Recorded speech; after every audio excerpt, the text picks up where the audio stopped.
Hey, what's going on, everyone? Today I'm going to talk about Daredevil Born Again Season 2. This one from Justin Benson and Aaron Moorhead, who have done multiple projects in the Marvel Cinematic Universe, this show being the latest series in the Marvel Cinematic Universe. And I really liked Daredevil Born Again Season 1. I thought that one was really good. I thought it didn't quite capture the magic of the Netflix Daredevil series, but it was a decent continuation. It did feel a little bit like a Frankenstein job. You could feel the mess there a little bit, as a lot of the season needed to be reshot. This portion of the season wasn't something that needed to be reshot. They just kind of went out and did this half of it, so I was really hoping that the hiccups could be ironed out a little bit. And oh boy, were they. But before I get into that, let me tell you the premise of the show. So basically, we are following Daredevil after the events of Born Again Season 1. The city is in disarray as Kingpin takes over and is now officially the mayor and is starting to really divide the city. And speaking of that, I love that this show had some balls to say something about real world events. That was something that was very refreshing here. I do think a lot of creators are becoming afraid of doing that, but this one really had something to say, and it parallels a lot of our real world events right now. And I think that was really a big strength of the storytelling here, but also it does further the characters of Matt Murdock and Karen Page and really all of the ensemble that was set up in Born Again Season 1. They are being continued on very much so here. I do think that it did hit some pacing issues, but it didn't feel like it was because of recutting. It just felt like maybe they could have tightened up a couple little episodes here and there maybe, but overall this was a really good experience and it played very smooth in comparison to the first season of this thing. And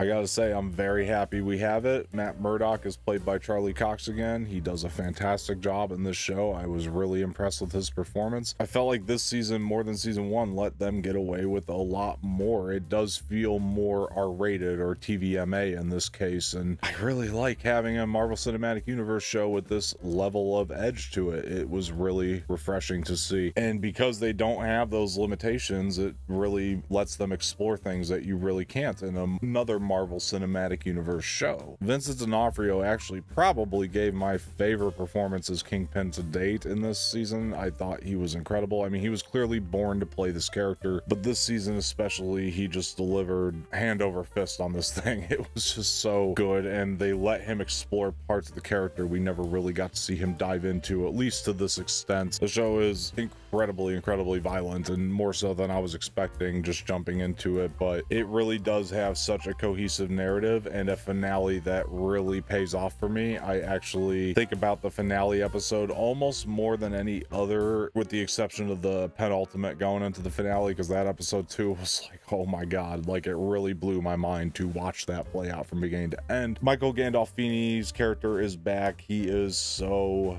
good as Daniel in this show. He just really exceeds at this character, and that was one place that first season was lacking, is not building out some of that ensemble as much as this season did. The show is mostly shot well, has very good cinematography. I just think in comparison to the Netflix show, I come to the end of this and I think something is still just missing from this, and I can't really put my finger on what it is, at least from a visual sense, and it does stand out to me, and I can't figure it out for the life of me. Maybe somebody can put that in the comment section, what I'm thinking of that it's missing in the cinematography that the first 3 seasons on Netflix had. And I do think it does suffer once in a while because of that. I don't think some of the fight scenes are as fluid. That is one thing I've pointed out multiple times to myself as I was watching it, is like, that fight scene just wasn't as fluid as I'd like it to be. But it's really a minor nitpick because they are shot extremely well, and actually even better than a lot of other Marvel Cinematic Universe fight scenes are, even though we've had some pretty damn good ones in the past. But at the end of the day, I will watch another season of this. I just think it really does deliver on what it promises. And what can I say, because I've been with the characters for so long, all the decisions that are made in this season, even though they are a little bit more over the top than the Netflix one, they've earned it at this point. They really have earned it, and it really feels like you are getting payoff to a long journey with these characters, and it still leaves the door open for some more with some of these characters, and I won't give away which ones and all that, although I'm sure you could probably guess, considering that there have been some theories and a little bit of speculation with the upcoming Spider-Man film.